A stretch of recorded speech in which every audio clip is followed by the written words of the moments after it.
Did you see that the Trump administration reintroduced a proposed rule change to HUD that could evict entire immigrant families from their homes, particularly affecting children?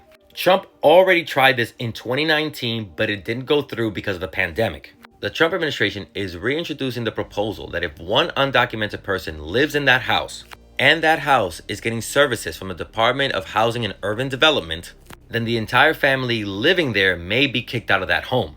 This proposed rule change is still being reviewed. However, in the meantime, the Trump administration is asking HUD to do an audit of its tenants' immigration status. So HUD sent letters to 3,000 public housing authorities requesting immigration data and threaten them with funding cuts if they don't comply, saying in the letter, quote, housing assistance will no longer be granted to, those words, or sanctuary cities. Again, misleading the public, making it seem like it's undocumented people getting these services, when in reality, it is US citizens or other eligible immigration statuses that are allowed to apply for housing under HUD. Also, the current mixed status rule says that if one or more members of a household doesn't have legal status, monthly support will be reduced to account for their percentage of total rent. So the current rules allow a mixed status family to live in a HUD home, as long as the undocumented person is not the one applying for and receiving benefits, which they don't.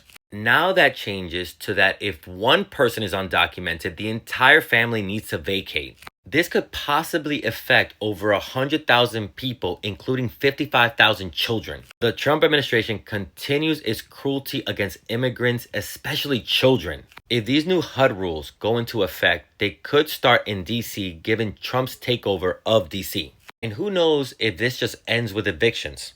They could also use this information to rip people from their homes and possibly deport them. This, as always, is a slippery slope. First, you start going after mixed status families getting public assistance, and then they may move to mixed status families getting loans for homes. The only plan that the Trump administration has for affordable housing is ripping vulnerable people from their homes and doing nothing to build up actual affordable housing.